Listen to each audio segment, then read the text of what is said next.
Well, hey friends, welcome back to Watavue Mountain. Another glorious day on the mountain. I'm absolutely, truly blessed to be able to do this work and to be here, to have this property. I mean, just absolutely amazing. God is great. Another beautiful day. It's 36 degrees, but as you can see, I'm already sweating, just doing a little bit of piddly work, getting stuff prepared for today. So, yeah, enough of me jabbering. Thanks for coming. Thanks for checking us out. I hope you're enjoying this build series. It's been a challenge, but we've really enjoyed it. It's satisfying to be able to look back and see this and know that we've done that. So thanks for coming.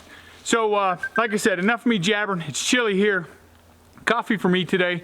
Get yourself something warm to drink, sit back, relax, and let's get to busy.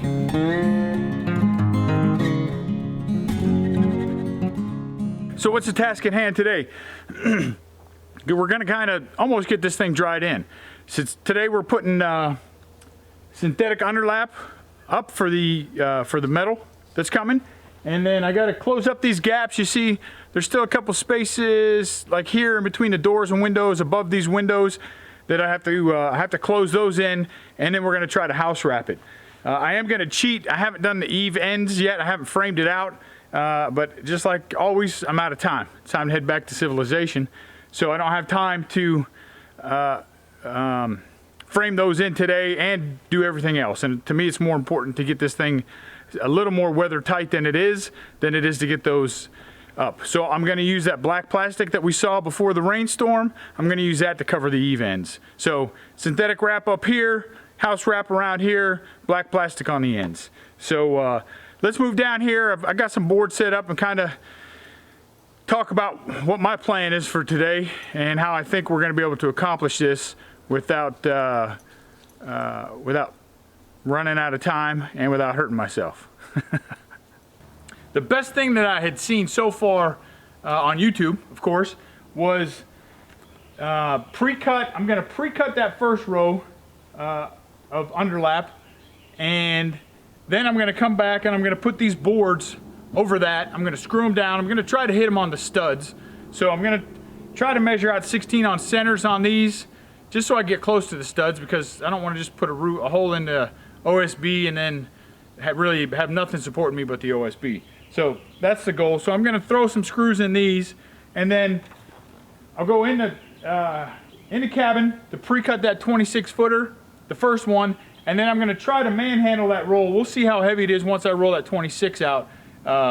If it's too heavy to begin with, then I'll just keep rolling them out inside of there, cutting them, dragging them up there as smaller rolls, unrolling them, and then each time I put a roll down, I'll put these down so that I have something to stand on as I progressively move up the side. Because again, this is a 12-12 pitch, so it's pretty steep, and the harness in a bucket has been absolutely phenomenal. I know there's a lot of bad reviews out there. Maybe we'll talk about that in its own little short separate video, but it's been phenomenal. Of course, now if you're trying to climb a mountain, or you're rappelling, or you're doing a hoist operation, something like that, yep, it's probably not your thing.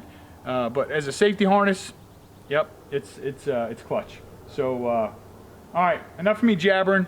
Let me get this measured out, and we'll start drilling these in at 16 inch on center. We're not doing 16 foot, 16 inch.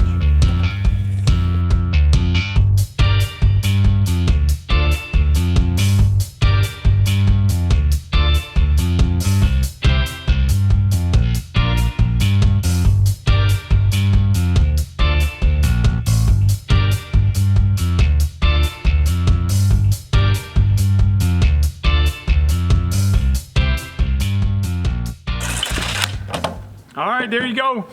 Easy breezy. So I just set the screws, and you might be saying, wait a second, that doesn't look like 16 on center. No, it's not. I skipped every other one. So it's really 32s, because I'm thinking that's overkill. We'll see.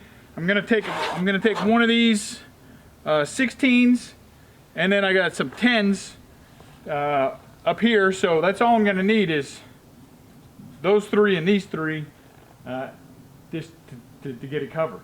So that's why I didn't do this last board. This is just kind of extra. I threw it up there just in case my math wasn't working out. So, all right, so let me head inside, roll out this synthetic underlap, 26 feet, and maybe a titch. Might go a little over. So it's 4 feet wide. So in theory, I should only have to do 3. I'll probably do 4 because I want to cover the top too. So that'll be 25. Wait, that's 100 feet. That'll be, and then I'll do another 75 feet on the backside. So 175 feet. We got 250 feet of this stuff. So if I go a couple inches over 26 feet is my point, then I think we'll be okay because I got 250 feet. It's not like I have to measure exactly to 26 feet. So anyhow, enough of me jabbering. Let's go inside. Let's get this synthetic stuff rolled out and get it cut. Okay, so I got the underlayment there. Oh wait, do you hear that? Yeah, I know. That's that annoying echo that nobody ever likes to hear, except for this guy right now, because you know why? It means we're almost completely closed in. Sorry, I digress. I got the tape measure laid out. I got the underlayment over here. I'm gonna roll it out. Not quite 26 feet in here, obviously, right? Because it was 24 to the outside. So you take off 4 inches on each side, minus 8 inches, da-da-da. That's why I got the tape measure. So let's roll this thing out and see what we got. Okay, my broom holder, literally broom holder was not working out. So I got the tape down there at that end. We got the tape down here at this end. We're at, let's just say right here is 22 feet right here. So we're gonna go back. Let me see how I can do this and film. I don't think it's gonna happen. So let me just do this. I'm gonna roll this back 4 feet, and then I'll show you we're gonna cut it. That's all, pretty simple. And I'll double check the 26 feet to make sure, because heaven knows we don't want to be short. That'd be the worst case scenario. We come up short. So let me cut this real quick. So like I said, got it all laid out.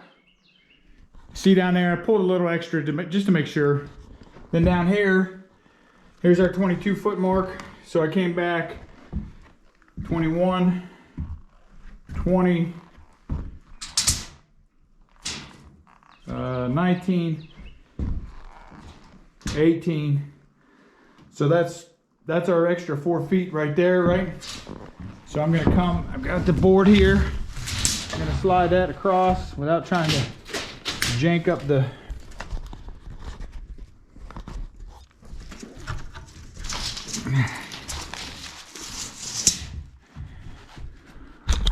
without janking up the tape.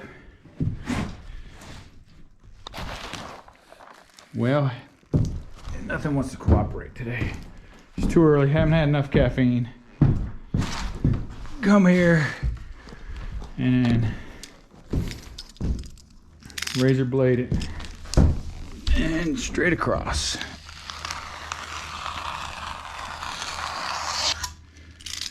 There we go.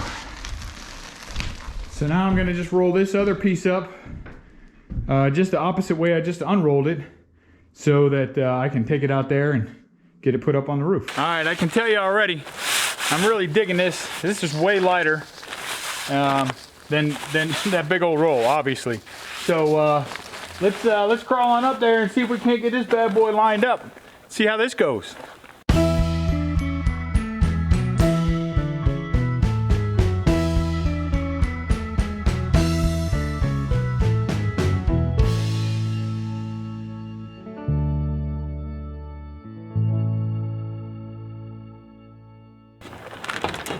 Try something I saw a professional guy do. Let's see if this works. I know I'm not a professional.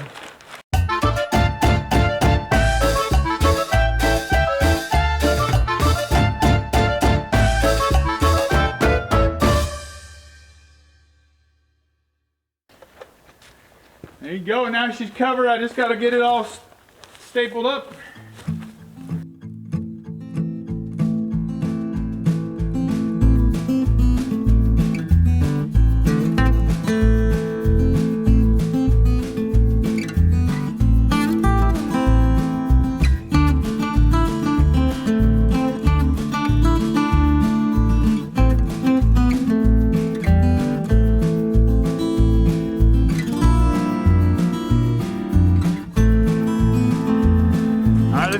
plan works out.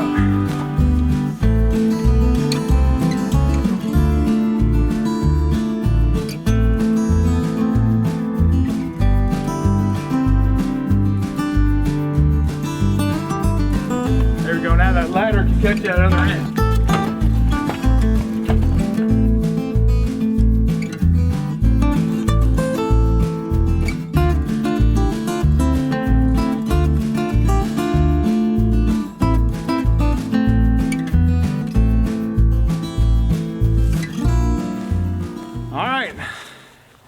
I think I like that a lot. I think I'm gonna go back in and cut another 26 footer and get that bad boy rolled out and keep on trucking.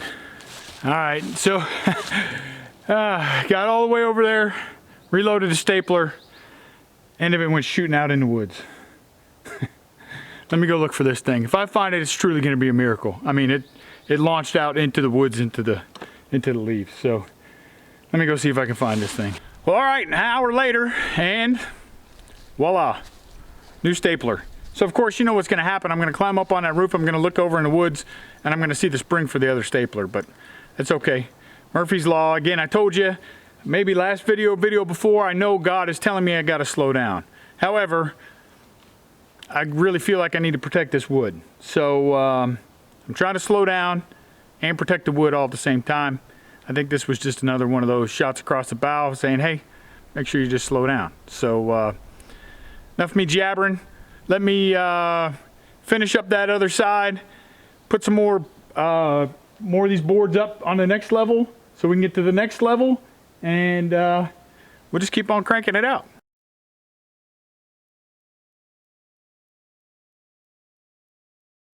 Well, there you go. I don't know what we caught, what we didn't catch. Crazy batteries. This felt's done on this side. Well, it's not felt, it's synthetic underlayment. I don't know if you caught it at the end there, but that ladder slid out, and then I pretty much just swung down from the rope. So it worked. It didn't pop the thing up there, so that's good. I can still keep using it because I essentially swung a little and then put my feet on the ground, my butt on the ground. So if I got it on video, it'll be pretty funny. I might have to play it a couple times. So now we're going to move to the other side, get that paper on there, and we'll just keep moving. So I have to, a point of clarification I have to make. In this video right here, I'll post it right up here, I misspoke. I said anyone, I'll just play it. But I said anyone can hire a schmuck to come and do work for them. Not what I meant. I meant any schmuck can hire somebody to come and do work for them. Even if it's as simple as mow their own grass or cut down some trees or build a house. I have to tell you, there's no way I would call any of those craftsmen, tradesmen, schmucks. Because even to mow a yard and get it looking proper, to cut trees, I mean, yeah, sure, I can cut some trees that are straight, but if they're leaning or next to a house or something, it's an absolute craft. Those guys are absolute craftsmen and skilled beyond I could even imagine. So I had no intention of calling anyone a schmuck, except for that person that just says, well, I just will hire somebody to do it because I'm physically able, I'm mentally capable, I'm just too lazy to do it, or I don't feel like doing it, or you know what, just because, I don't know. Maybe it's just not in your wheelhouse, and that's fine. Then maybe you're not a schmuck, but my point is, I wasn't calling craftsmen or tradesmen schmucks by any stretch of the imagination, because this is hard. This is hard work right here. I'm definitely gonna earn a bubble bath this weekend. So enough of me jabbering as always. Let's move everything to the other side, see if I can get a good vantage point, and do it all over again. So just like before, we're gonna start, except we'll start on this side. I should have rolled it the other way when I started it on that one, because I always like to start on this end. But what's done is done. So, but we're gonna start on this end this time, same deal.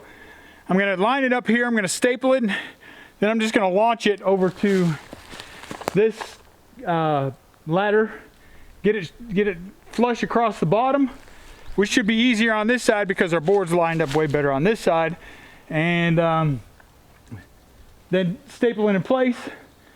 Then I'm gonna come back and I'll put those stringers up, not stringers, steps, whatever you wanna call them. just so we can work our way up and get this thing done. I have to take obviously those boards down before I get started, but then they'll end up going back up.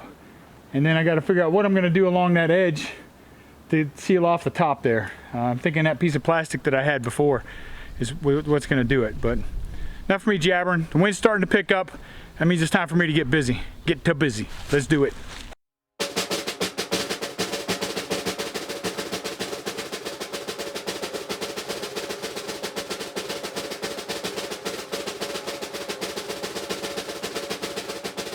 Well, as usual, battery died right in the, well, right not in the middle. I was right at the end. So you probably just missed the last couple minutes, which is probably good.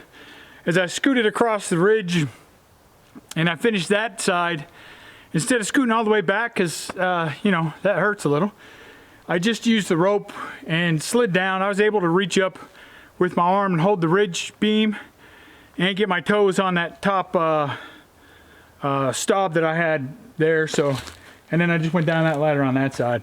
And as you can see, this is not pretty. That was just a temporary measure to keep whatever rain comes straight down. My intent today was to get that done and wrap the house. I have 5 minutes till I'm supposed to be on the road. I still got to pack up the camper, clean up the camper, load up the scaffolding, and get Dexter in the truck if I can find him. So a little behind, but you know, it is what it is. Like I said, we're absolutely blessed. I couldn't be happier with the progress, where we're at. Yeah, there's some areas I could do better, a lot better, especially when we put the wood up on this side. But for my first time, I'm not beating myself up. Everything's within 1/4 of an inch. I mean, that by itself is just a miracle. That just shows you God's at work. It's definitely not me. So yeah, so there it is. I guess you could say the roof's dried in, but I would love to have the whole thing dried in maybe next week. So as always, blessings all the way around. Count your blessings, because I know you're blessed. Maybe you don't have this and you're not doing this, but you can see us, you can watch us, you can watch other people do it, and I'm sure there are blessings in your life, because God is truly good and has a plan for all of us. So thanks for coming, thanks for watching. If you enjoy this video, hit like over there, maybe hit subscribe, hit the little bell icon, look up here. I'll post another video up there so you can keep track of what we're doing, because these are all going to start coming out fast and furious, because I'll be at home for a week. I've been off and on up here for about 3 weeks now, so I'm going to start pumping out the videos. So leave your comments too. Tell me what I'm doing wrong, what I could do better, things that you foresee that I will have to do in the future. We're wide open for any ideas. So thanks for coming. Y'all be safe. We'll see you next time.